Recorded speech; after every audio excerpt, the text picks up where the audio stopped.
Hi, ഇത് ക്രാഷുകളുടെ സമയമാണല്ലേ. ഒരു ഭാഗത്ത് മാർക്കറ്റ് ക്രാഷ് ചെയ്യുന്നുണ്ട്.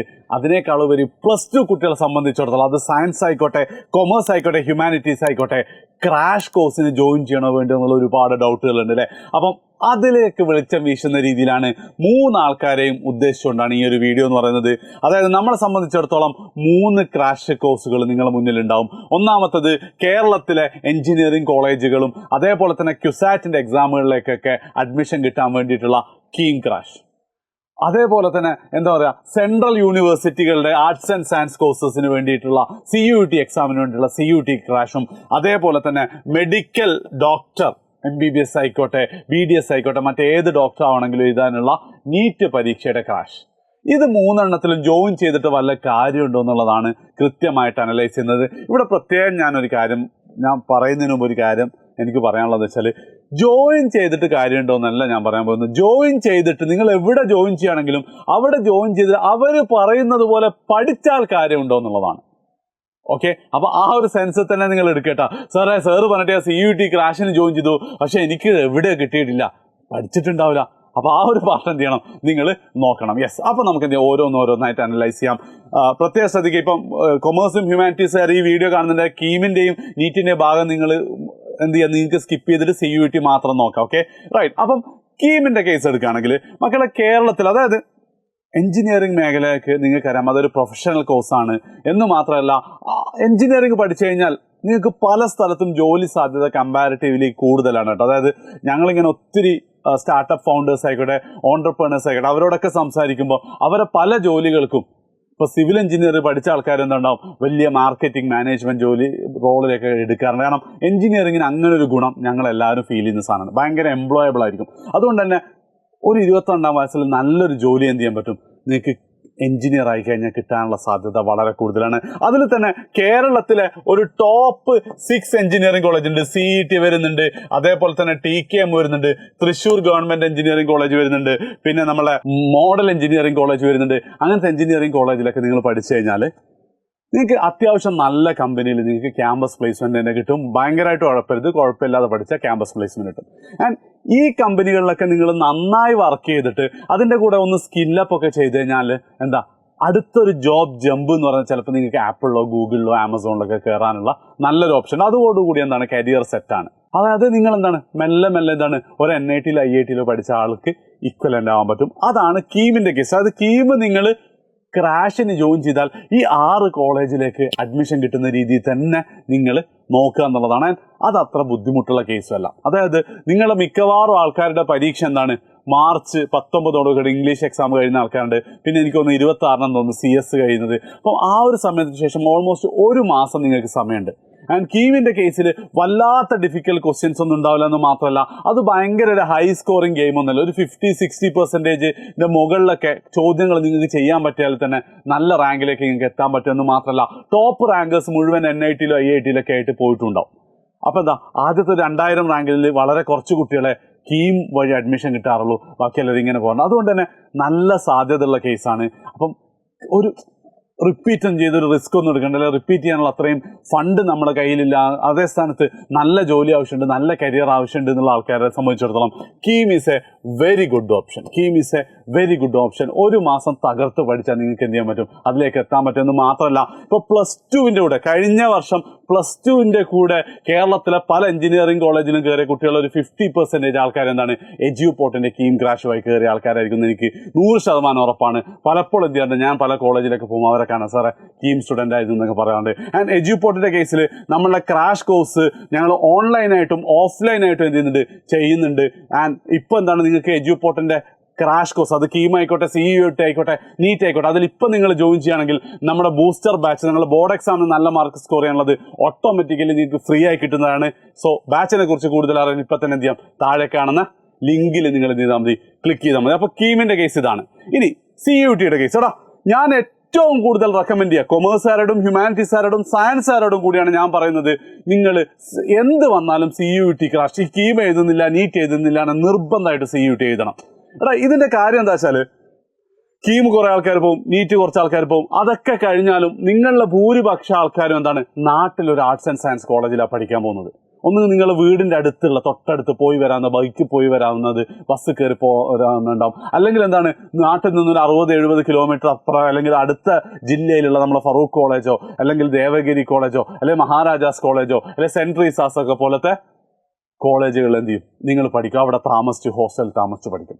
പക്ഷെ ഇതിനേക്കാളൊക്കെ എത്രയോ ബെറ്ററാണ്, മിനിമം ഒരു 10x ബെറ്ററാണ് ഈ സെയിം കോഴ്സ് നിങ്ങൾ ഡൽഹി യൂണിവേഴ്സിറ്റിയിൽ പഠിക്കുകയാണെങ്കിൽ. അവിടെയും ഒരുപാട് സീറ്റുകളുണ്ട്.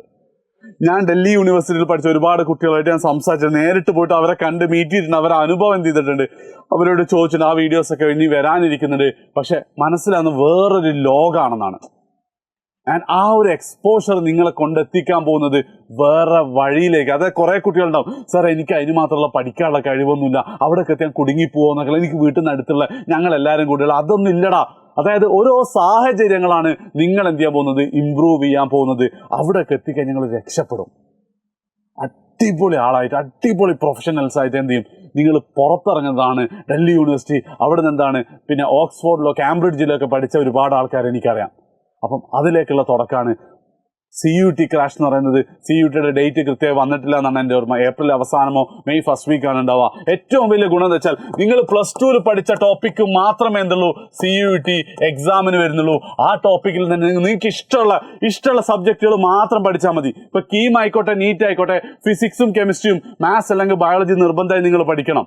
ഇതിൽ അങ്ങനെയൊന്നുമില്ല. ഇതിലെന്താണ് 2 സബ്ജക്റ്റും ആ ഒരു ആപ്റ്റിറ്റ്യൂഡിന്റെ സംഭവം എന്താ മാത്സും ബേസിക് മാത്സും പഠിച്ചാൽ എന്താണ് നിങ്ങൾക്ക് ഒരുവിധം നിങ്ങൾക്ക് ഇഷ്ടപ്പെട്ട കോഴ്സുകൾക്കൊക്കെ കയറാൻ പറ്റും. അപ്പോൾ ആ ഒരു അഡ്വാൻറ്റേജ് ഉണ്ട്. സോ ഡെഫിനറ്റ്ലി എന്താണ് ഉഴപ്പി മടിച്ച് നിൽക്കരുത്. +2 കഴിഞ്ഞപ്പോൾ ഇനിയൊന്ന് എൻജോയ് ചെയ്യട്ടെ എന്ന് പറഞ്ഞ് ഇരിക്കരുത്.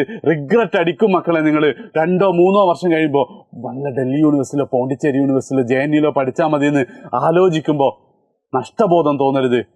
CUT ക്രാഷ് എന്ത് വന്നാലും ജോയിൻ ചെയ്യുക, പഠിക്കുക എന്നുള്ളതാണ് ബെസ്റ്റ് CUT ക്രാഷ്. എഡ്യൂപോർട്ടിനാണ് ഓൺലൈനായിട്ടുള്ളത്, ഓഫ്ലൈനും മിക്കവാറും ഇത്തവണ ഉണ്ടാവുന്നതാണ്. അപ്പോൾ എന്ത് ചെയ്യാം, ഡീറ്റെയിൽസിനെ ഇത് ചെയ്യാം.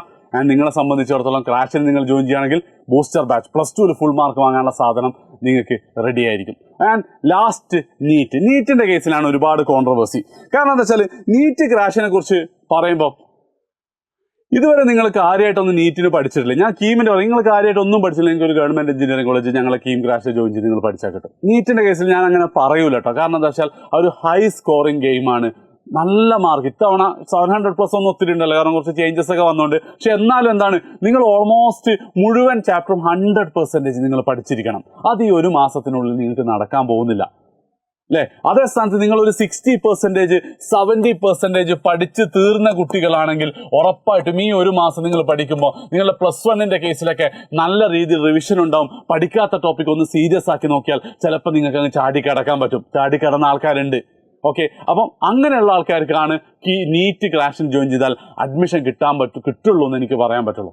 അല്ലെങ്കിൽ എന്തിനാണ് കാക്ക വീട് നിങ്ങൾക്കറിയാലോ, ആലോചിക്കുക. അങ്ങനെ പറ്റിച്ചുകൊണ്ടുള്ള ഒരു ബിസിനസ്സിനെ കുറിച്ച് എന്തില്ല നമുക്ക് താല്പര്യമില്ല. അതേ സ്ഥാനത്ത് നീറ്റ് നിങ്ങൾക്കറിയാം 1 വർഷവും 2 വർഷവും 3 വർഷമൊക്കെയാണ് ആൾക്കാർ എന്ത് ചെയ്യുന്നത് പലപ്പോഴും റിപ്പീറ്റ് ചെയ്യുന്നത്. നിങ്ങൾക്കിവിടെ ആ ഒരു നിങ്ങൾക്ക് റിപ്പീറ്റ് ചെയ്താൽ കിട്ടുമോ ഇല്ലയോ എന്നുള്ളത് ഈ നീറ്റിൻ്റെ ക്രാഷിന് ജോയിൻ ചെയ്താൽ എന്ത് ചെയ്യാം നിങ്ങൾക്ക് തീരുമാനിക്കാൻ പറ്റും. 2 കാര്യങ്ങളാണ് ഇവിടെ ഉള്ളത്. ഒന്നാമത്തെ കാര്യം എന്ന് പറയുന്നത് NEET crash is all about, അല്ലെങ്കിൽ നീറ്റ് ഈസ് ഓൾ അബൌട്ട് എഫേർട്ടാണ്, ഹാർഡ് വർക്കാണ്. അപ്പം ആ ഹാർഡ് വർക്ക് ചെയ്യാനുള്ള ഒരു മനസ്സ് നിങ്ങൾക്ക് ഉണ്ടോ എന്നുള്ളത് ഈ ക്രാഷിന് പഠിക്കുമ്പോൾ നിങ്ങൾക്ക് മനസ്സിലാവും.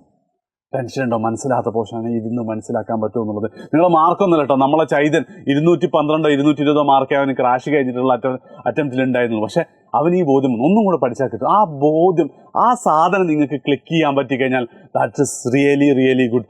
ആ ഒരു ഇത് വെച്ചിട്ട് നിങ്ങൾക്ക് എന്ത് ചെയ്യാം, റിപ്പീറ്റ് ചെയ്യാം, ഗവൺമെൻറ് മെഡിക്കൽ കോളേജിലെത്തും. ഒന്നാമത്തെ കാര്യം അതാണ്. രണ്ടാമത്തെ കാര്യം എന്ന് പറയുന്നത് നമ്മുടെ റെസിഡൻഷ്യൽ നീറ്റ് ക്രാഷിന്റെ ഏറ്റവും വലിയ ഗുണം, അതായത് നീറ്റ് റിപ്പീറ്റ് ചെയ്യുമ്പോൾ നിങ്ങൾ എന്തായാലും ഏത് സ്ഥാപനത്തിലാണ് ഹോസ്റ്റലല്ലേ പഠിക്കാൻ പോകുന്നത്, ഏത് സ്ഥാപനത്തിലാണെങ്കിലും ഹോസ്റ്റലിൽ പോയിട്ടല്ലേ നിങ്ങൾ പഠിക്കുന്നത്. അപ്പോൾ അവിടുത്തെ കേസിൽ ആദ്യത്തെ ഒരു മാസം, ആദ്യത്തെ ഒരാഴ്ചയൊക്കെ ഫുള്ള് കരച്ചിൽ, ഉമ്മാനെ കാണുന്നത്, വീട്ടിലെ പട്ടിക്കുട്ടീനെ മിസ് ചെയ്യുന്നതെന്നൊക്കെ പറഞ്ഞിട്ട് എന്ത് ചെയ്തിട്ടുണ്ട് കുട്ടികൾ കരഞ്ഞത് എനിക്കറിയാം നമ്മളെ എഡ്യൂപോർട്ട് ക്യാമ്പസിലൊക്കെ. അത് കഴിഞ്ഞിട്ട് പിന്നെ 1-2 ആഴ്ച എന്തായിരിക്കും ആ ഒരു ഹോസ്റ്റൽ എൻവയോൺമെൻ്റ് ഒക്കെ ആയിട്ട് നിങ്ങൾ ചിലപ്പോൾ എന്തായിരിക്കും ഒരു റൂമിൽ ഒറ്റയ്ക്ക് കിടന്ന് നിങ്ങളെ തോന്നിയ സമയത്ത് പഠിച്ചുകൊണ്ടിരിക്കുന്ന ആൾ, കിടക്കയിൽ തിരിഞ്ഞും കിടന്നൊക്കെ പഠിച്ചുകൊണ്ടിരിക്കുന്നത്. പക്ഷേ നിങ്ങൾ ഹോസ്റ്റലിൽ ചിലപ്പോൾ സംഭവിക്കണമെന്നില്ല. അപ്പോൾ അതൊന്ന് ടാലിയൊക്കെ ആകുമ്പോഴത്തേക്ക്, ഒന്ന് ട്രാക്കിലാകുമ്പോഴത്തേക്ക് 1 മാസം നിങ്ങൾ പോകും. അപ്പോഴത്തെ കുറേ പെൻഡിങ് ഉണ്ടാവും. ഇങ്ങനെ ആയിട്ട് ടെൻഷനായി ഒരു സുഖം ഉണ്ടാവില്ല ആ ലൈഫ്. അതേ സ്ഥാനത്ത് നിങ്ങൾ ഈ റെസിഡൻഷ്യൽ സംഭവത്തിലേക്ക് വന്നാൽ ആദ്യത്തെ ഒരാഴ്ച നിങ്ങൾ കരയും. ആ കരയുമ്പോൾ എന്താ, കരഞ്ഞ ഒരാഴ്ച കഴിയുമ്പോൾ എന്ത് ചെയ്യും, നമ്മളത് മറക്കൂലേ. ആ മറന്ന് നിങ്ങൾ ആ ഒരു ട്രാക്കിലേക്ക് എത്തിയിട്ടുണ്ടാവും. പഠന രീതി എല്ലാം നിങ്ങൾ സെറ്റായിട്ടുണ്ടാവും. അപ്പം നീറ്റ് റിപ്പീറ്റിന് നിങ്ങൾ വരികയാണെങ്കിൽ എന്താ, നിങ്ങൾക്ക് ഡേ 1 മുതൽ ഫുൾ സ്പീഡിൽ ഫുൾ ത്രോട്ടിൽ എന്ത് ചെയ്യാൻ പറ്റും, മുന്നോട്ട് പോകാൻ പറ്റും. അതാണ് റെസിഡൻഷ്യൽ ക്രാഷിൻ്റെ ഏറ്റവും വലിയ ഉപകാരം. അതേപോലെ തന്നെ നമുക്ക് കീമിനും റെസിഡൻഷ്യൽ ക്രാഷ് ഉണ്ട്. കീമിൻ്റെ റെസിഡൻഷ്യൽ ക്രാഷ് വളരെ സിമ്പിളാണ്. ഡിസ്ട്രാക്ഷൻ ഫ്രീ ആയിട്ട് നിങ്ങൾക്ക് എന്താ നേരത്തെ പറഞ്ഞ പോലെ എഫേർട്ട് എടുക്കാൻ പറ്റുമോ ഇല്ലയോ എന്നൊക്കെ നിങ്ങൾക്ക് ഡൗട്ട് ഉണ്ട്. നിങ്ങൾ ഓൺലൈനായിട്ടോ വേറെ എവിടെ പോയി വന്ന് പഠിക്കുകയൊക്കെ ആണെങ്കിൽ, റെസിഡൻഷ്യൽ ആണെങ്കിൽ ചുമ്മാ നിങ്ങൾക്ക് എന്ത് ചെയ്യാൻ പറ്റും, ഒരു 100-150 മാർക്ക് എക്സ്ട്രാ സ്കോർ ചെയ്യാൻ പറ്റും. അതാണ് കീം റെസിഡൻഷ്യൽ ക്രാഷിൻ്റെ ഉദ്ദേശം. അപ്പോൾ ചുരുക്കി പറഞ്ഞാൽ ബെസ്റ്റ് കരിയറിൻ്റെ 3 ഓപ്ഷൻസ് ആണ് കീം, നീറ്റ്, CUT. ഈ 3 നിങ്ങൾ എന്ത് ചെയ്യുക, ഏതാണ് രണ്ടിലും, കീമിലും നീറ്റിലും CUT ഒന്നും ചെയ്യണ്ട കേട്ടോ. അതായത് CUT മാത്രമാണെങ്കിൽ CUT ക്രാഷ്. ഇനി അതല്ല കീം നോക്കണം, CUT നോക്കണമെങ്കിലൊക്കെ കീം ക്രാഷ് നോക്കുക. അതിൽ നിന്ന് എന്ത് ചെയ്യാൻ പറ്റും, നിങ്ങൾക്ക് CUTയിലുള്ള ഒരുവിധ എല്ലാ ക്വസ്റ്റ്യനും നിങ്ങൾക്ക് ഇവിടെ കവർ ചെയ്യാൻ പറ്റും. നീറ്റ് ആണെങ്കിൽ നീറ്റ് ആൻഡ് CUT. ഇപ്പം ഞാനന്ന് ഡൽഹി യൂണിവേഴ്സിറ്റി പോയപ്പോൾ നീറ്റ് ക്രാഷിനാണ് അവൾ ജോയിൻ ചെയ്തത്, പക്ഷേ അവൾക്ക് CUT കിട്ടിയത്. അപ്പോൾ അങ്ങനത്തെ കുട്ടികൾ എന്തുണ്ടാവും, അവിടെ ഉണ്ടാവാൻ ചാൻസ് അല്ല, നിങ്ങൾക്ക് എളുപ്പത്തിൽ കിട്ടും. സോ ഇതിലെന്ത് ചെയ്യുക, ഒന്ന് തീരുമാനം എടുക്കുക. എന്ന് മാത്രമല്ല എഡ്യൂപോർട്ടിൻ്റെ കേസിൽ നിങ്ങൾക്ക് കഴിഞ്ഞ വർഷം ഏറ്റവും കൂടുതൽ കുട്ടികളെ ഈ ഗവൺമെൻറ് എഞ്ചിനീയറിംഗ് കോളേജ് ആയിക്കോട്ടെ, സെൻട്രൽ യൂണിവേഴ്സിറ്റികളെ ആയിക്കോട്ടെ, അത് സയൻസിലും കൊമേഴ്സിലും ഹ്യൂമാനിറ്റീസിലും എന്ത് ചെയ്തിട്ടുണ്ട്, നമ്മളെ ക്രാഷ് വഴി എത്തിച്ചിട്ടുണ്ട്. അതിനേക്കാൾ ബെറ്റർ ആയിട്ടുള്ള അഡാപ്റ്റീവിൻ്റെ സഹായത്തോടു കൂടിയുള്ള ലേറ്റസ്റ്റ് ക്രാഷ് ബാച്ചിലേക്ക് ജോയിൻ ചെയ്യാനും നമ്മളെ ബൂസ്റ്റർ ബാച്ച് ഫ്രീ ആക്കാനായിട്ട് താഴെ കാണുന്ന ഫോം എന്ത് ചെയ്യുക, ഫില്ല് ചെയ്യുക. ആൻഡ് എന്ത് ഡൗട്ട് ഉണ്ടെങ്കിലും താഴെ കമൻറ്റ് ചെയ്യാം. ബൈ.